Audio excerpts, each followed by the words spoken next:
I understand we have just gone live in this afternoon's webinar, so a very warm welcome to today's session.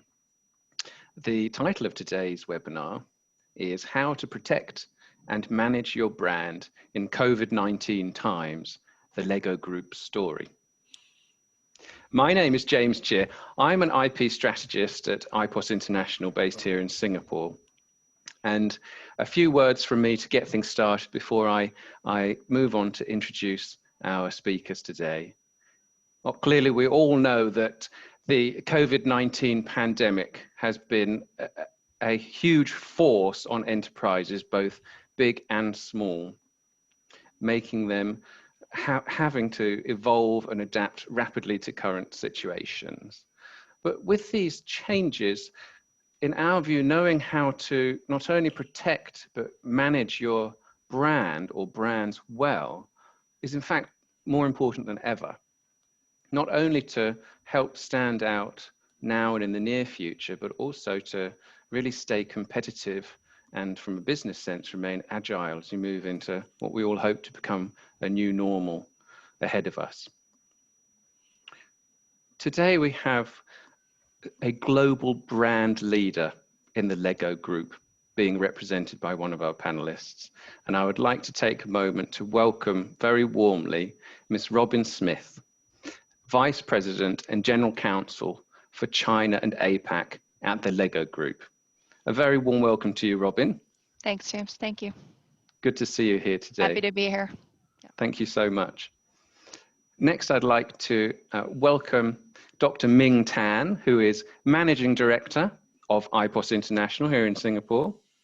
Hi, everybody. Hello, Ming. Hi, James. Hi, Robin. Hi, Jinwei.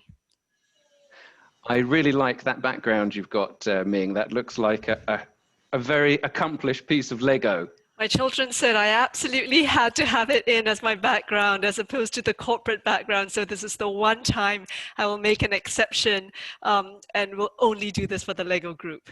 Yeah, it's great. Fantastic Very Lego good. building. Well done.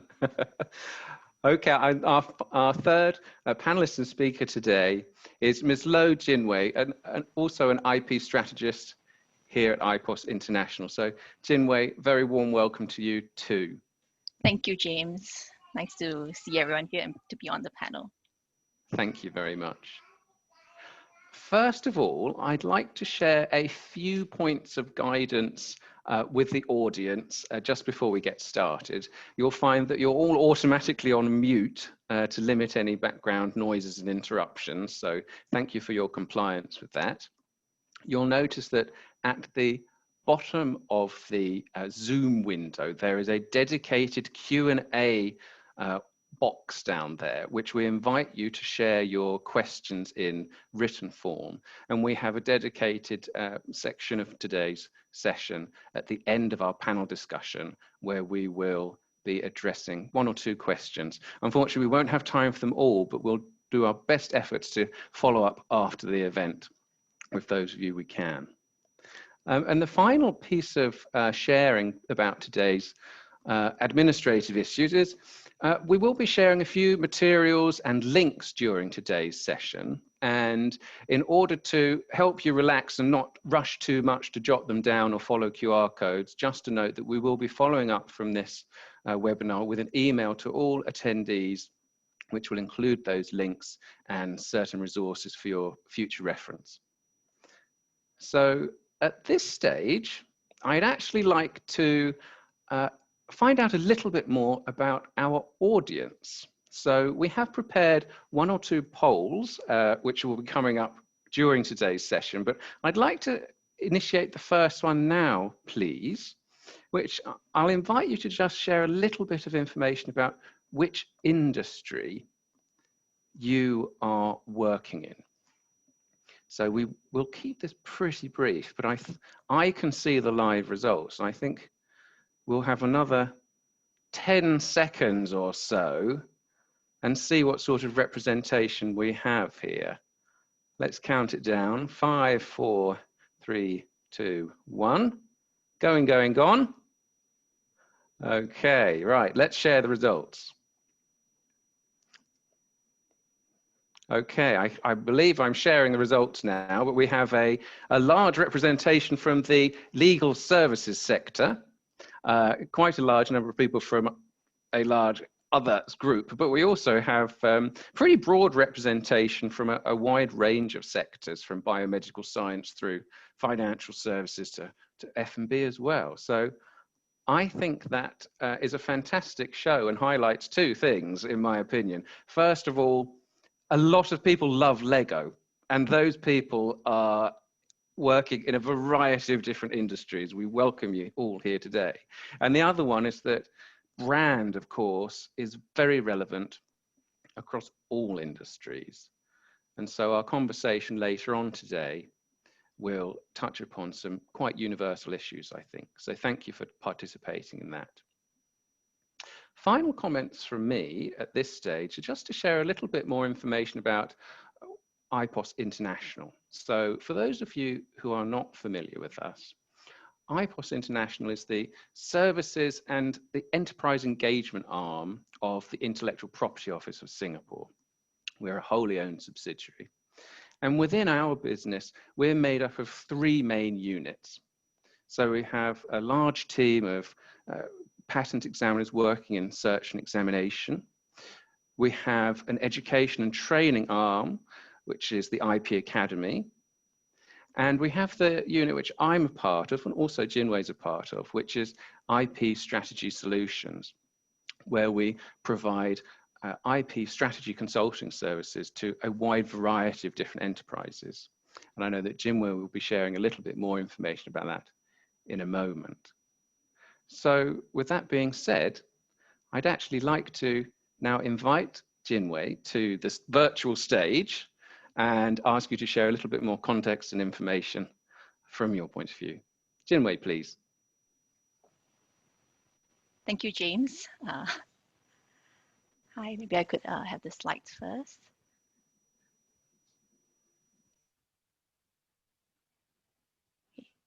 Hi, everybody. Thank you for joining us today at this webinar. My name is Jinwei. As James have introduced, I'm an IP strategist from IPOS International, from the same unit as him. A little bit about myself. I've joined IPOS since 2007, where I was working with enterprises and public agencies on IP management before moving on to IPOS International. So over the past decade or so, I've seen tremendous changes in the perception of IP in Singapore by enterprises and government agencies. And this is really in line with how the economy has changed. So you'll see IPOS launching all kinds of new services to make it easier for people to do their filing as well. So maybe you can move on to the next slide, please. Yeah. So as James had shared earlier, IPOS International is the wholly owned subsidiary and the services and enterprise engagement arm of IPOS. And we share the vision of a Singapore where innovative enterprises use IP and IA to grow. We support enterprises in three areas. The first one is actually through training to develop IP skills and capabilities in enterprises. Next one is actually through industry and technology insights through analysis of patent databases, which as James shared earlier, we have the unit of such patent examiners who are well trained and in both technology and also the patent law. And the other ones who actually does the search and examination for your patents that are filed in Singapore through IPOS. And the last one is actually an advisory to help companies drive business growth with intangible assets. And that's the unit we are from. Next slide. So our unit, which is the IP Strategy Solutions, engages with enterprises and public government agencies directly for both patent analytics and also IP management advisory. So the patent analytics actually helps to provide insights to perhaps sectorial or industry growth, and that is very relevant to the government agencies as they often drive this kind of growth in different industries. And for the IP management advisory, right, we don't do it all by ourselves. We actually work quite closely with the ecosystem to provide more holistic solutions to better serve the needs of enterprises. So the growth in the importance of intangible assets, right, was actually validated in a study which showed that over the past 40 years, the value it contributes to businesses has actually risen from 17% all the way to 84%. And much of this is actually contributed by the brands.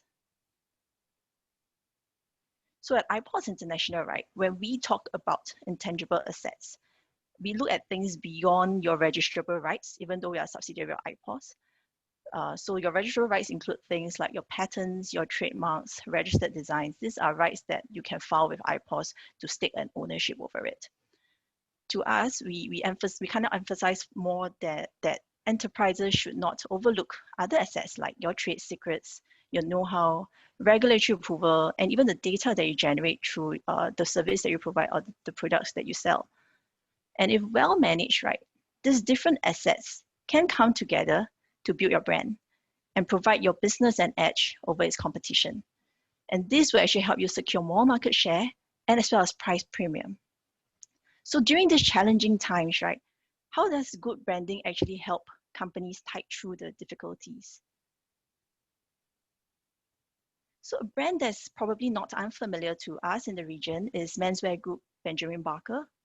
The group has always placed a huge importance on its brand perception, which is guided by three principles of the experience relating to the store and its customers when they come in, how to add value to the customers as well as its employees, and also the empathy to relate to the customers to better understand their needs and come up with designs that suit their figure as well as also the price point.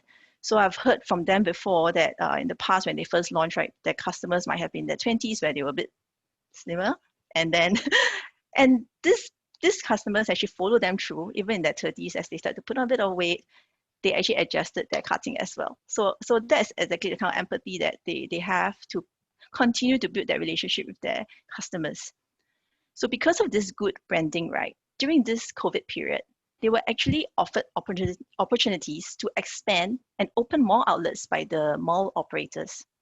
So the brand has also enabled Benjamin Barker to negotiate better deals now than in pre-COVID times. So you can learn a bit more about their brand building experience in the video link here. So another company that has evolved its business during these times is Mothercare. Those of you in Singapore and Malaysia and maybe in UK would not be unfamiliar with it. It's a retailer of products for expectant mothers and children. So it's practically the go-to store for all expectant mothers in Singapore. So other than retailing through its own e-commerce platform during this period, right, it has also launched a new digital nursery advisor service to expand its suite of offerings to its consumers. And they've created new video content to better relate to them so that they will feel more closer to the brand itself. And aside from that, it's also expanded its brand reach through partnering with other e-commerce platforms like Lazmore. And the second example where a furniture store, Scantic, actually built up its brand experience online with virtual showrooms that brings a shopper through the space, allowing them to zoom in on furniture of interest to help make better purchasing decisions. So they've also published blog articles during this period to better relate to their consumers on their work from home needs, because everyone knows you have to on your video and sometimes some platforms don't allow you to set backgrounds. So you have to have a nice background. And they've written on that need to actually draw relevance back to their products through this kind of blogs, which they post on their website and builds that brand experience online. So sorry, next slide, please.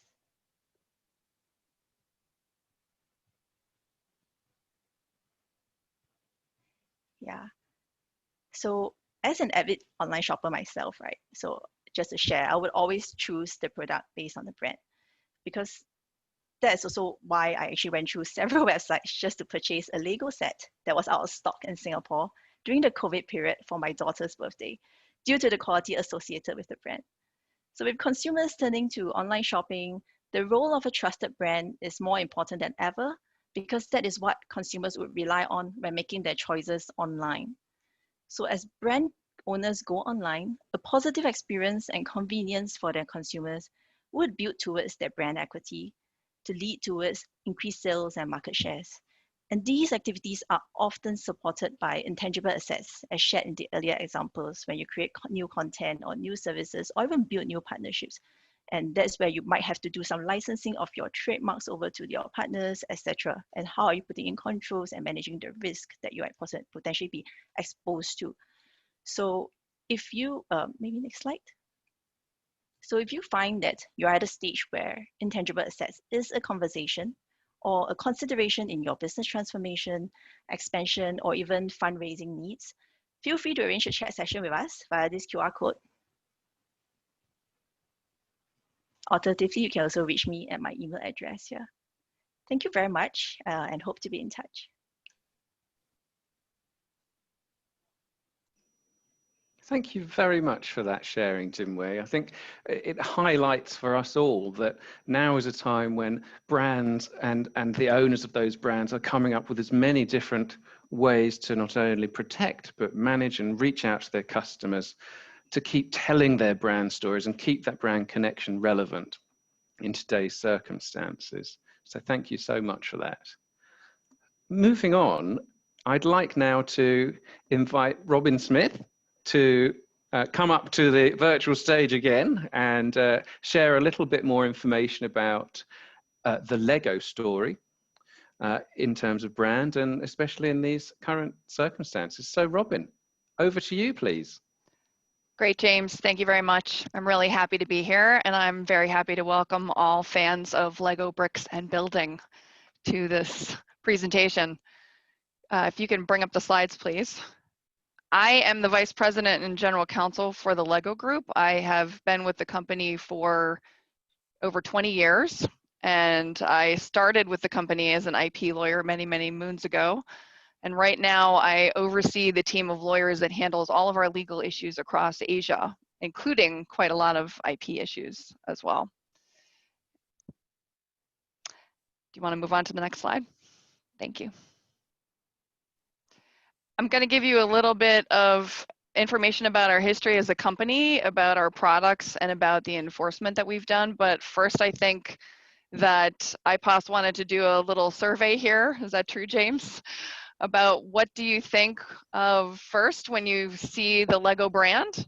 So, and I'm curious to see the answers to these too. So please go ahead and vote. Thank you. Yes, those votes are coming in right now. Yes. I think we'll give it another 5 seconds or so. 4, Okay. 3, 2, 1. I'll end the polling there, Robin. Okay, great, thank you. Well, I'm very happy to see that nobody put in bad experience because of course we want our brand to be associated with high quality and safe and exciting, interesting products. So that's fantastic. There are a couple people there with no impression of the brand. So I'm happy you're here because hopefully my presentation will provide you with some more information. And I love to see that such a high score on fun because that is one of our values and is very important to us. So thank you for that. And I really appreciate your answers. So move on with the next slide, please.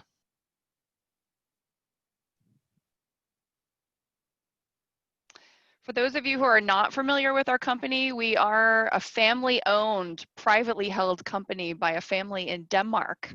So we have a lot of Danish DNA for our company. We were founded back in 1932 when we started producing actually wooden toys, believe it or not. And we have been rated as the #1 toy company. And I probably should explain that a little bit. That's on several different levels. We are in fact the biggest toy company in the world right now, meaning that we are the biggest toy manufacturer where we manufacture all of our products as opposed to using a lot of third-party manufacturers. And we are one of the most popular toy brands in the world. We are in 130 countries, which means we have offices or either sales and marketing offices or major hubs and activities in those countries around the globe. We have over 18,000 employees globally, and we have been voted recently as the #1 most reputable brand. Next slide. It's very important to us and to the family that owns us that we had what we call a brand framework, which laid out our beliefs, our mission, and our vision as a company. And it may be unusual for a toy company to have something like that, but our owners felt very strongly that we should be thinking about all of these things that are in this brand framework. So I wanted to just take a minute to explain that. Our belief is that children are our role models. We are kind of like, if you'll forgive me, Santa's workshop most of the year. We're producing a lot of fun, creative things for people to engage with out in the world. And we look to children to inspire us in terms of the way in which they play and what's important to them and how they use their imagination. Because you can lose that as you get older, and it's important to return to that. And as we produce more products, we want to make sure that we're tying into that imagination and how children look at the world and how they play and what they get from that. It's a great learning experience for them. Our mission is to inspire and develop the builders of tomorrow. And we do that in many different ways. We have our Lego education after school and in school programs where kids can learn about how gears operate or how robots function and how to program robots. And also just allowing people the opportunity to take a bunch of our bricks and build anything they can with their imagination. Some of our builders of tomorrow end up as engineers or architects, or they end up working for our company again and designing those fabulous models that you see in the Lego stores around the globe. Our vision is to be a global force for establishing and innovating learning through play. We believe that our product has a lot of value in terms of learning skills, whether that's cognitive skills, motor functions, lots of different things, inspiring your imagination, hands-on, minds-on building, all of those things, very, very important to the generation of the future who will be coming up with their own great innovative ideas. The idea of our product is a system in play. So everything that we have in our product line connects with each other. So it doesn't matter what it is, and it doesn't matter actually how old the bricks are. So the bricks I have from my first set that I received, I won't tell you what year, but way back when, would still fit with all of the bricks that are in our portfolio today. And that means that it's a system that can continue. And I think that's one of the reasons why people will pass their sets down to their kids and their grandkids for them to play with, and it keeps going for generations.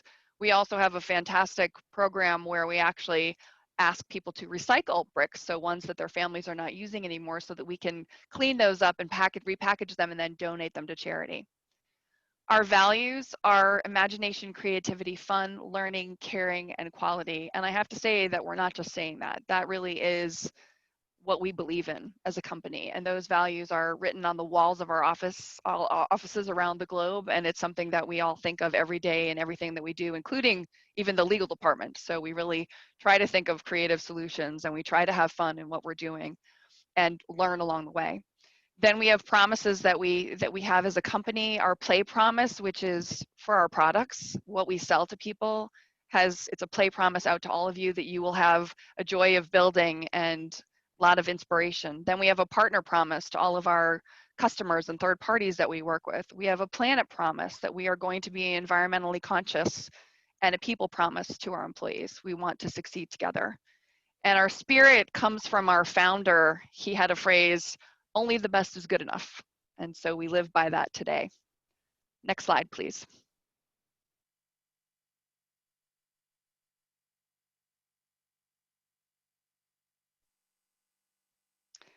This is what I was talking about a little bit before, was when children play, they learn.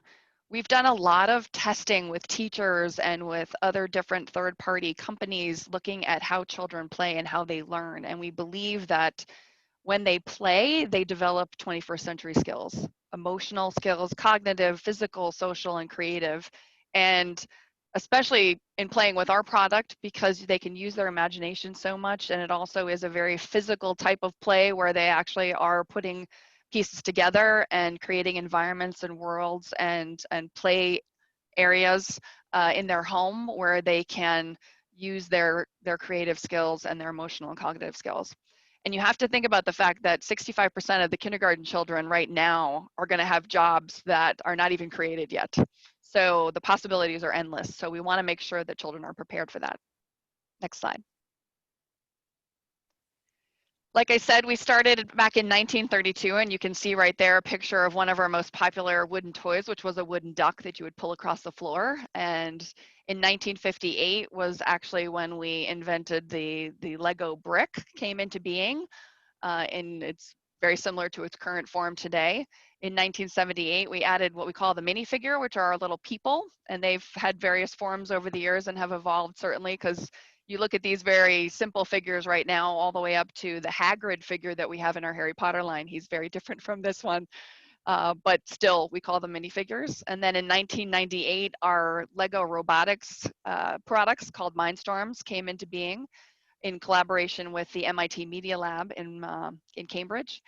And I wanted to let you know, this timeline could go on forever. Of course, we have Ninjago, we have all of our different IP licenses, and I will have that in a couple slides from now. But the word Lego comes from two Danish words, leg godt, which means play well. It also has the same meaning in Latin, in case you're a lawyer and you remember some of your Latin studies. Next slide, please. We really try to find different ways to bring the brick to life. So maybe some of you are familiar with the Lego movies that have been put out and very popular. I actually have a scene from the Batman movie behind me here, the Lego Batman movie.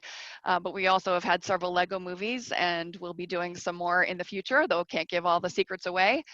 We love to try and bring technology into our products. So we do have things like the hidden side where you can use your phone and you can scan things and then interact with the product through your phone with a bunch of different blending AR and coding and robotics into how you're playing. And then we do have one of the largest brand channels on YouTube. So I would recommend that you check that out too. Lots of great content on that channel. Next slide. These are our top selling themes from 2019, Lego City, Friends, Star Wars, Duplo, which is for our preschool folks, Technic, which is more advanced building and different types of building pieces, Harry Potter, very popular IP line, our classic brick, which is for those of you who just want a box of bricks that you can open up and dump on the table with a lot of different things and put whatever you want together. You don't have to follow any particular instructions. And then our Marvel Superheroes line. Next slide. We have, I would have to say, endless creativity for all ages. And certainly you will see over here on the right-hand side, 16 plus. And our boxes for 16 plus go from, it says 16 to 99. Now that doesn't mean a 100-year-old couldn't play with our product, but we do really try to inspire creativity at all ages. And that's one of the benefits of our system in play is that actually everything can fit together throughout all of those ages as you go. Next slide. Back to our planet promise. We want to have a positive impact on society and the planet, and we are a very green company. We are working on sustainable packaging. We also are working on making our bricks from plants. And we have succeeded in actually doing that for some of our products right now. So you see these pictures of all these trees and greens and different plants. Those are all actually made out of sugarcane, believe it or not. And so we've started down that process. We actually have reached our goal a little bit earlier than anticipated, but we're still working on how we can do that for the rest of our products as well. And we want to remain 100% renewable. So actually our family has purchased quite a few wind farms across different countries in order for us to be able to supply our own energy and or give back energy and reduce our carbon footprint in whatever way we can. Next slide.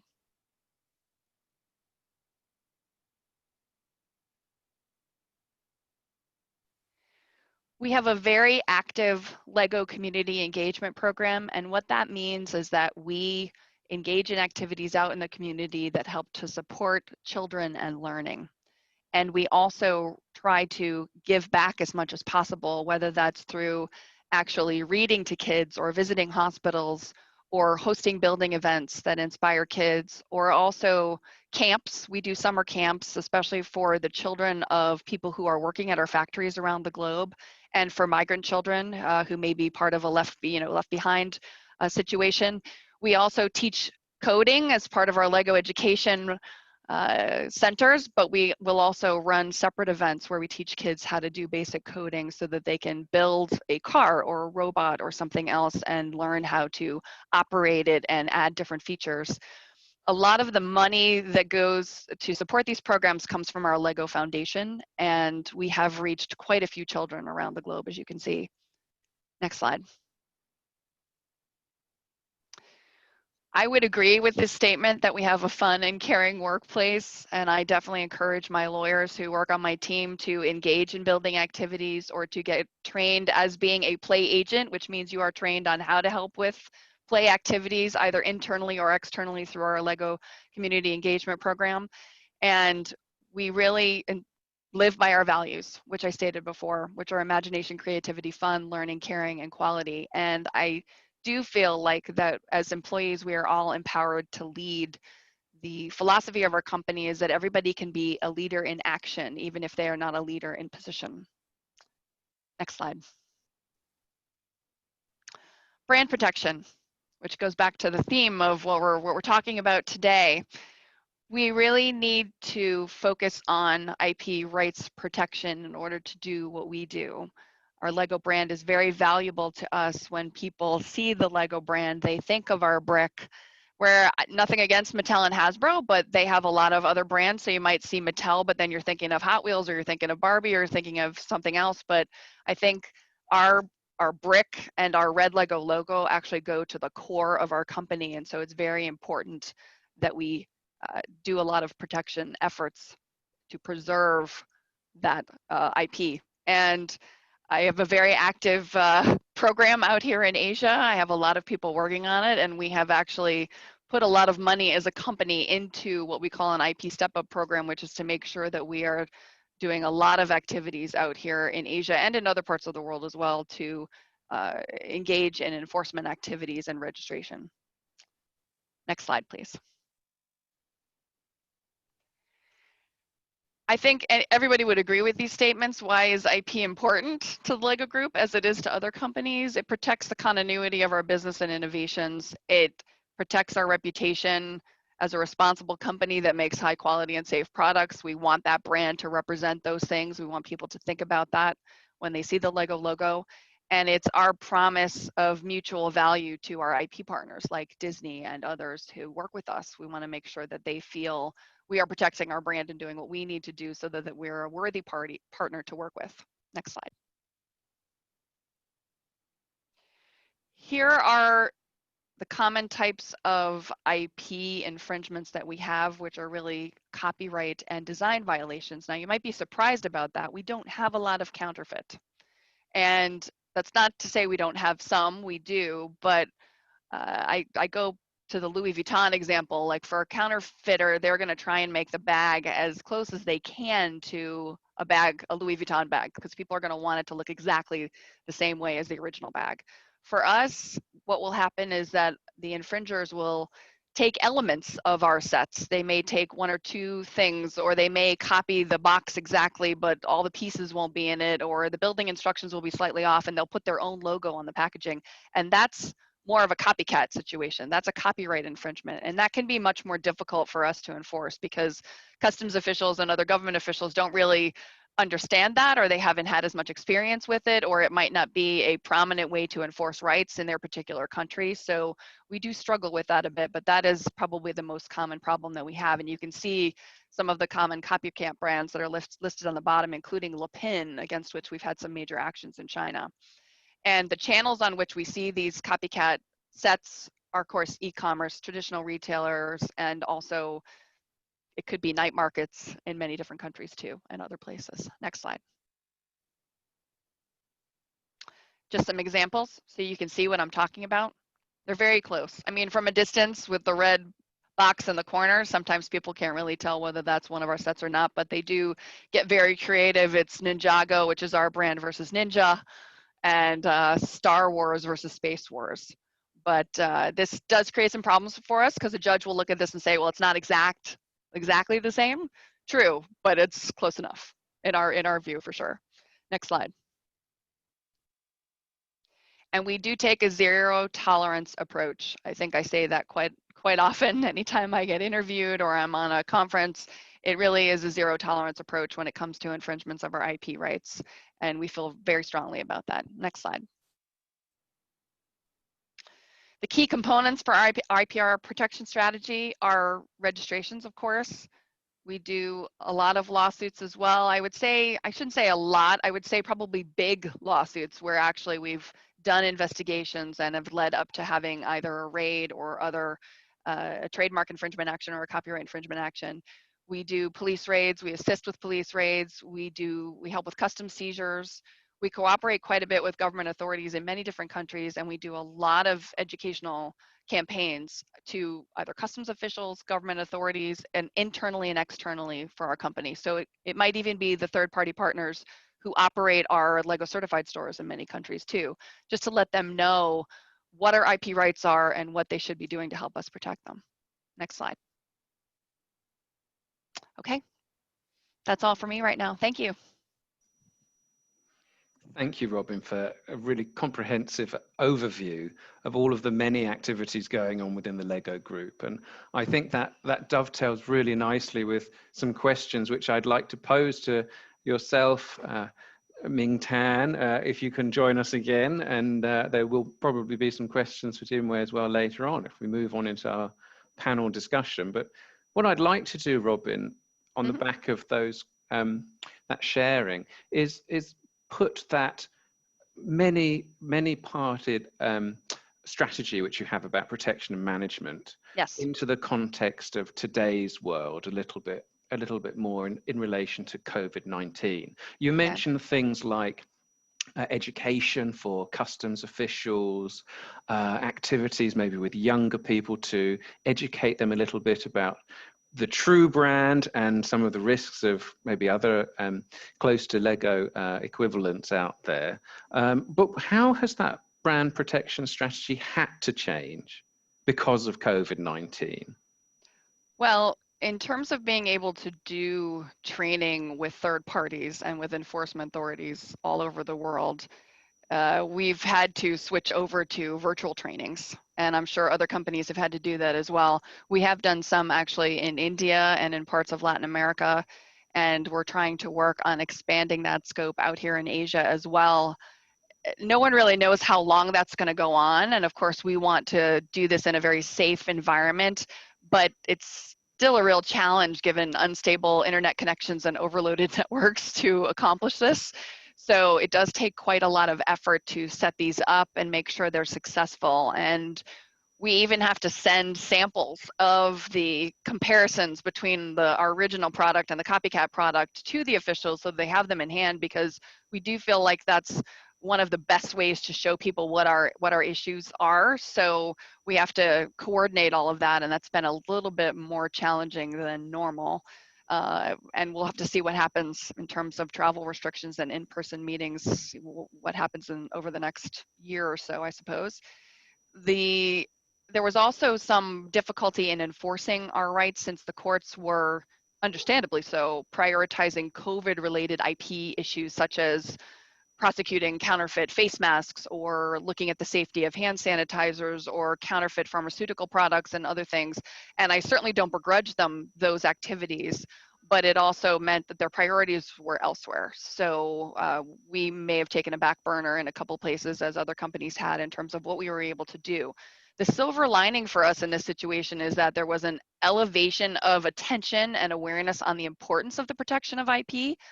And its relationship to product quality and safety, which is very important to us. So that's definitely was a kind of a positive development in a way for IP protection and brand protection.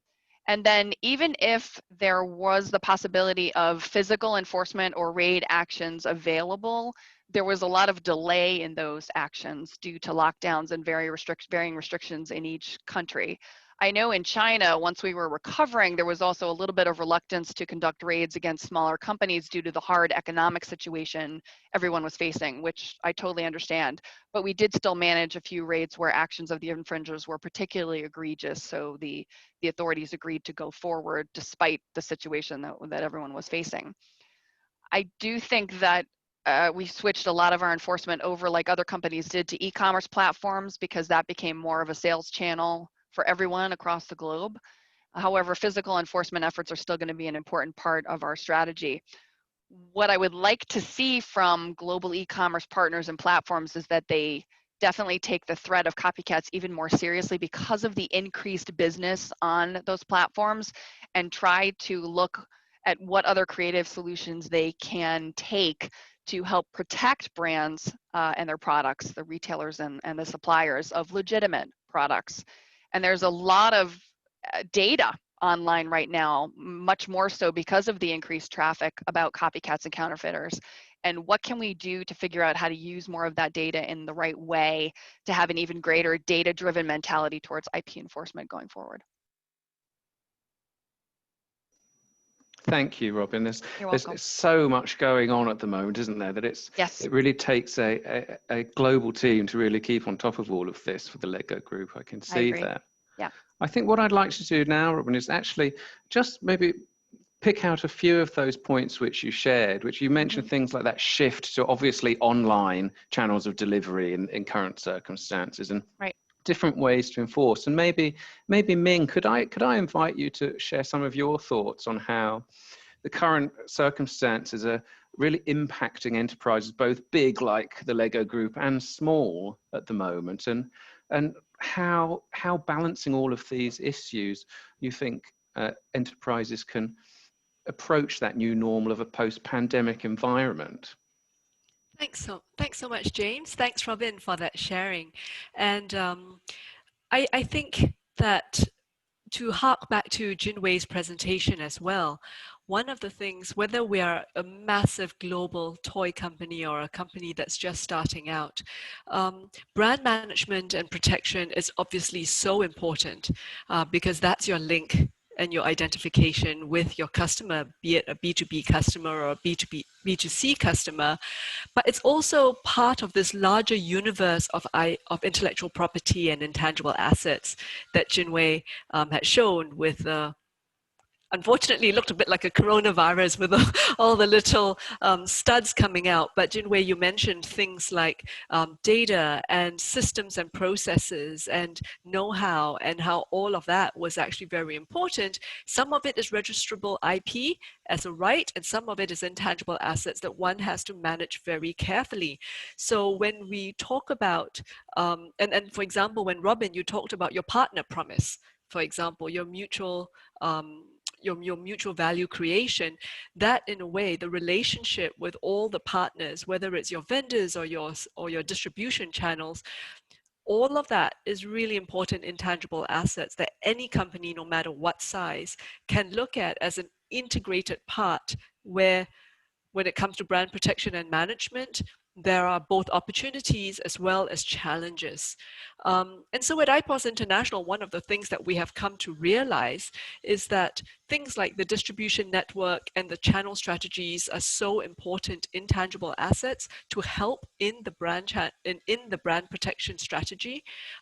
So is the vendor network. Robin mentioned that you are unusual as a toy company for having being manufacturing all of our own toys, but in many companies, big and small, there is a vendor network as well, or a production network. So we look at something like Razer, which is a global gaming hardware companies.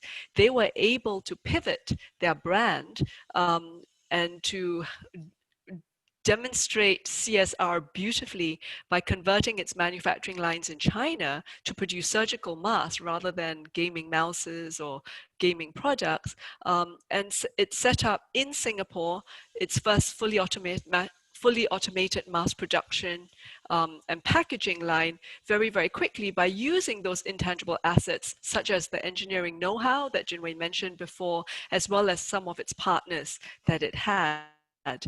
I'd also like to touch on the issue of enforcement. Robin, you talked about how important training and education was as well. And I think this is also something that all enterprises can take a leaf out of the Lego Group's book, because it actually also ties back. Every company will have its own different brand protection, brand enforcement strategy. And it's quite interesting in this time of crisis. Brands have found different ways to talk to its community, no matter how it defines it.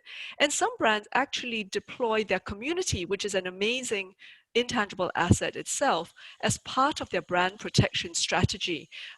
If you look at brands like Gentle Monster, which is a sunglass brand, or Canada Goose, which is high-end winter wear, when they talk about, they really engage their community to report on brand infringement issues. And I think like the Lego Group, they link brand protection with product quality and health and safety. And so at the end of the day, it's not just the brand or the logo or the trademark, it actually comes down to the quality of the product, and in some cases, how it impacts the individual in terms of in terms of health and safety. And it's actually very interesting if you look at Canada Goose as an example and how it engages its community. It actually talks about brand infringement in terms of engaging its community on the long tail hazards of counterfeiting or copycat, such as how counterfeiting can fund organized crime and how counterfeit factories often have very lax labor standards and may employ child labor. So they know the community well, and they know that these things matter to them, and therefore they bring their customers not just on side as customers, consumers of their product, but as part of the community. So I think that holistic view of intangible assets and intellectual property as an enterprise's strategic business assets that you can deploy to actually support each other, right? That you can deploy your know-how, your vendor network, your channel network, your community to support, say, your brand strategy, or vice versa, where brand is actually really central to the entire game, is a really useful lesson for, I think, all enterprises, big or small, to bear in mind. Thank you, Ming. I appreciate that, and I think one of the key things which you should highlight there is this broader sort of lens which businesses can bring to shed light on different parts of their operations and what might become part of their strategy in future, which intangible assets more broadly can bring them. And with that being said, Robin, I'd actually like to invite you to maybe share some of your thoughts about how the Lego Group has overcome specific challenges and leveraged some other opportunities with intangible assets more broadly outside of those strict registral IP. Well, you know, the patent on our brick expired many moons ago, and so we've had to kind of shift our focus to looking at other things. And a lot of times when we think about intangible assets, we are thinking about our reputation, pretty much, and how the brand looks, how the brand affects our reputation, what we do in society. And recently, given the COVID-19 situation, I think we finally came to a point where we said, you know what, as a brand, we have influence with our reputation and with the fact that we've established this connection with parents who believe in us, who know that we're trying not to be in the headlines for, you know, lots of lawsuits or doing wrong things or whatever, because we want them to trust us as a brand, to leverage that into getting the focus on what we can do to help people and children out in society. So we have really tried to put out some strong messages that we haven't actually done before. So it may be slightly off of what you were talking about before, but in a way for us, that's been a real intangible asset that we didn't realize that we had this platform, and we had used it in, you know, some ways in the past, but maybe not as strongly as we could have.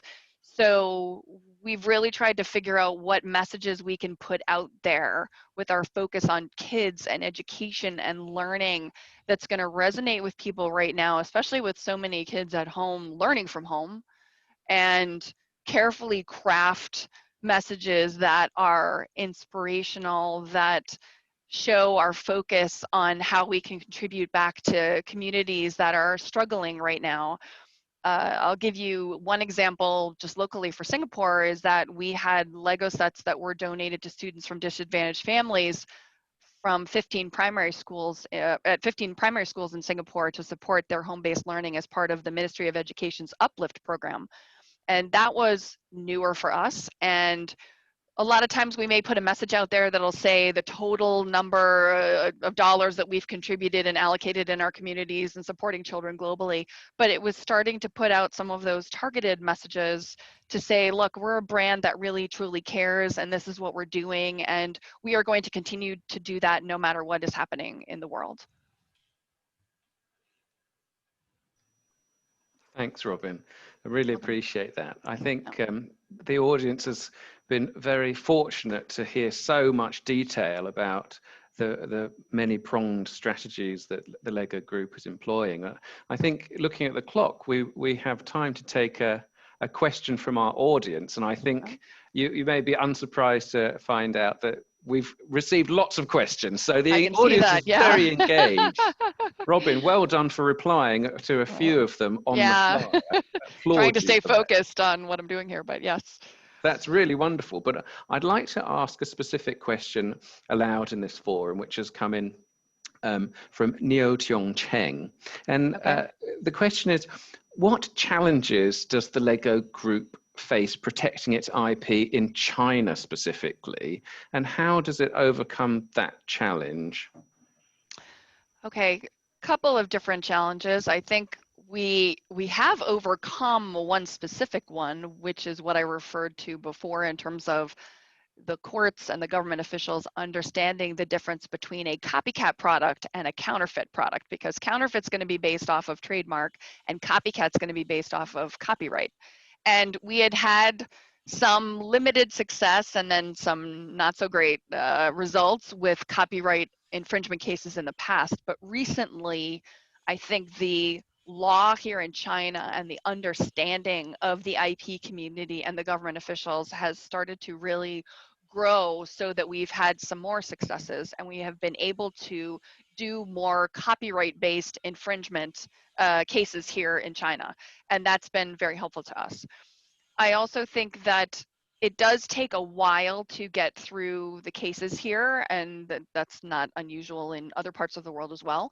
But what we have to do is we want to work on a systemic basis. So we will start with investigations and we will really build our case, and we have to build that case in order to convince government officials or the police to, if it's to help with a raid or to go forward in a lawsuit. And we really try to look at it from a very holistic point of view. So it does maybe take us a little bit more time, where we might be able to file a case faster in some other jurisdictions. We really want to make sure we have all of our ducks in a row and we have all the documentation and the proof, because that's so important here in China, is to have that documentation. And then one of the other challenges is customs, because the products are coming from China. So if we do enforcement here, what will usually happen is that then if somebody feels like they can't sell the products anymore in China, they will send them to other jurisdictions. They will send it to Belarus. They will send it to Hong Kong, Korea. They will send it to Indonesia. And so all of a sudden you've got products coming from China that are no longer being sold here because we've done the raids or the lawsuits, but they're being sent out to other countries. So our challenge is to work with the customs officials here on how can they stop that. If they are feeling very strongly about IP protection and IP enforcement, they need to know that you can't just seize things that are coming in. You should be paying attention to what's going out, because that just fosters a problem in other jurisdictions. And it's coming from China and everyone knows it's coming from China. So what can we do, and how can the Lego Group help the customs officials to put together a program that would really work to stop that? I hope that answers the question. I think that very comprehensively answers the question. Thank you, Robin. And I think that question in itself has been sort of asked in a couple of different forms, honestly, by members of the audience. And I think that highlights that there's still a lot of concern about IP protection, especially in places like China. And although time is tight, I'd like to invite Jimwei to just maybe share a little bit of your own experiences, Jimwei, from advising companies here in Singapore and perhaps overseas who have had to face their own challenges about putting together the right kind of IP strategy when entering a market like China. Yeah, thanks, James. Thanks, James. So we do give advisory to various companies, and as everyone knows, Singapore is a really small market, and most of our companies are looking to go out of Singapore, and China is a huge one. Sometimes some of them actually do shy away from China as a market because they're worried precisely about counterfeit issues and not being able to control how their products get over their products, basically. So for those, right, that can actually rely on some kind of IP rights to protect themselves, we have actually advised a company before that has filed patents in some of the countries, and they were actually on the verge of entering China, and they basically got us in to help take a look at the the technology and the patents and whether it is being well protected. Is it really aligned to the final product that they will bring out to the market before they actually enter into the market itself? So the work with us actually gave them the assurance that they have got some rights over their products, and if they really do need to enforce, there is a legal remedy against it. Of course, before going to any markets, right? I mean, patents is not everything, and the most important thing is really to understand what you have and make sure that if it is something important to you and is driving your business, you must have some form of protection over it to manage the risk that you might face the minute you go into another market. And always work with people, get advice. If you need to speak to anyone in Singapore, you can speak to IPOS or IPOS International or any of the service providers. And if you do go into a market, right, do get a local legal advisor as well, because every market, the jurisdiction is a bit different. And someone who is actually familiar with the market might even be able to advise you on, so maybe the authorities are not so familiar with copyrights here, or that particular court might be a bit easier for you to win your case. So things like this are things that a local service provider will be able to support in. So before you go overseas, always think about what you have, what you need to protect, who you need to expose it to, and make sure that you have in place the right protection for yourself, whether it is through legal contracts or through systems and processes that you convey to your partners there. So these are things that are good takeaways and good practices for anyone looking to enter into another market. Yeah. Thanks, Jim. I really appreciate that, because we know that it's such a common issue and cause for concern for so many businesses out there. I think that's really relevant. I think we have time for maybe one more question, which I'm going to direct to you, Ming, if I may, which is really about sort of managing brand protection in a time of crisis. From your point of view, what would you like to say to people who are maybe trying to adapt that brand strategy when there are all of these difficult elements of crisis going on in the world? Does it force your strategy to change? And will that change last into the future? What are your views? Thanks, James. I think I might have a short answer to that, and then maybe let Robin have the final word on it, because I think that Robin, that a brand strategy is something which has to be a long-term strategy, and that does inform the way in which any company should look at its innovation and its brand strategy within a crisis, and to how it's going to get out of a crisis and to see if there's any opportunities coming out of that. So for example, when Robin was talking about how its brand was resonating in different ways, new opportunities during the crisis, I think the brands who understand their entire universe of intangible assets and who understand a brand as more than just a trademark or just a design, but that it includes that whole host of values, such as what Robin, you showed us with that framework just now, really can take the opportunity to say, well, how can I use my brand to elevate what I want to say to my community or to my customer base or to a new customer base who might not have come in. So, I mean, I'll give an example. If you look at fashion, which is probably one of the most brand-led industries in the world, they know what one of their problems is, and that is the huge amount of excess goods that they have that is unsold. And so you get very savvy players like Marc Jacobs who have said, okay, not only am I going to pivot to make masks like what Jin Wei had talked about, but I will use fabric from past seasons collections. So they they get the fashionistas because they want to get the mask from their favorite past collection, but they also get all of the doubters on board because they say, yeah, okay, they're using up all of the offcuts, and to be able to placate and to engage and to create a bit of buzz, or even awareness and recognition of the brand.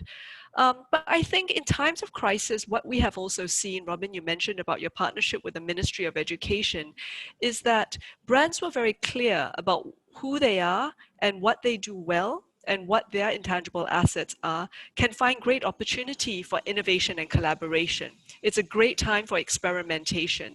And one of my favorite IP stories is that of a collaboration between an Italian organization, Isinova, with Decathlon, which many people in Singapore know. It's a sportswear brand. It's a mid-price sportswear brand. And they created a 3D printable valve to make a Decathlon scuba diving mask into something that can be part of a respiratory support system.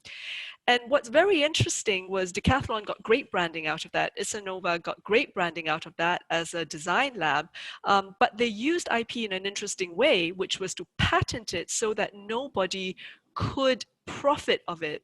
And they released a 3D design free. So that was a kind of an interesting use of IP that actually, even though it used it reserved the right in a kind of a reverse way, it boosted both parties' brand value and brand equity because they stood for something bigger in times of crisis.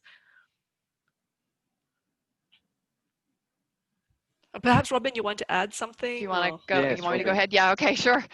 I think that you should not lose sight of your values as a brand, whatever you do, even in times of crisis. And in times of crisis, like now, people's attention spans are focused on so many other things, their family's health, helping to educate the kids at home, trying to do their own work, not to mention the political situations going on around the world. But don't lose sight of what your brand means to you as a company and also out to your consumers. I think going back to the core, which is what we have done several times in the history of our company, has served us very well, but it's also helped us to stay consistent with our brand message and also weather the storms that are out there. And maybe you all have seen the Coca-Cola ad that was done by a Malaysian advertising agency called To the Human Race. If you have not seen it, I would recommend that you look it up. It had a lot of good, short, concise phrases in it that are easy for people to digest. Things like, for all the scaremongering, there's also caremongering. And it said the ad was a tribute to the heroes of humanity. And it's a very powerful statement, but there are no actual cans or bottles of Coca-Cola shown in that ad. It is just a note at the end that has the Coca-Cola logo, and it says, "Thank you for filling the glass with kindness and hope." And I think this is a really great example of what a brand can do in times of crisis, to stay true to itself, to help connect with its customers and just out in society and show sort of what the brand is all about. And I would recommend that people keep that in mind for their own brands. I think it can go a long way. That's a really powerful message, and I thank you for sharing that as we come Welcome. towards the end of today's webinar. I think we have officially hit our time quota, so it is my great pleasure to say a heartfelt thank you to all of our panelists and all audience participants today. We have received a large number of very interesting questions in the Q&A session, and I'd like to ask for the audience members' patience as we follow up with those offline once the webinar concludes. There are a few links here which I'd like to share with you, but will be sent through by email as we're running out of time, including IPOS International's business guides, which give a great overview of very relevant materials which can help inform your own IP strategy.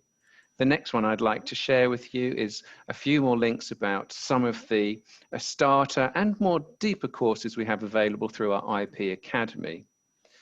Moving on from there, just to reiterate, as Jinwei mentioned, we have complimentary intangible asset chat sessions available for those of you who maybe have more pressing questions, particularly after today's webinar, which we may be able to help address for you or point you in the right direction with. And the final piece I'd like to share with you all is that prior to the circuit breaker here in Singapore and lockdown, we were fortunate enough to find some time to sit down with Robin and some of her colleagues in the Lego group to hear in a little bit more detail some of that story of building the brand in the Lego group, protecting it today, and also some of the ways that the Lego group has partnered with other IP owners out there to help keep creative and keep connecting with their customers. So we have a link here to that video, which I invite you all to visit, like and share. So at this stage, we have a final poll, which I'd like to launch, please, which invites your feedback from the audience members. So while we launch that poll, I'd like to say a final thank you to Ms. Robin Smith, Vice President and General Counsel for the Lega Group in China and APAC. Thank you so much for joining us today, Robin. Thank you, James. It was great. Thank you. And to Dr. Ming Tan, very great thank you too for your contributions today and your insightful sharings. Thank you so much. Thank you. And to Jinwei, thank you also for your presentation at the start of today's session and your insight into moving into China with the right IP strategy. Thank you, Jinwei. Thank you. Thanks, James. At this point, while we're taking some more feedback from you, the audience, I'd like to invite the panelists to take their leave. Thank you again, and we look forward to seeing you next time.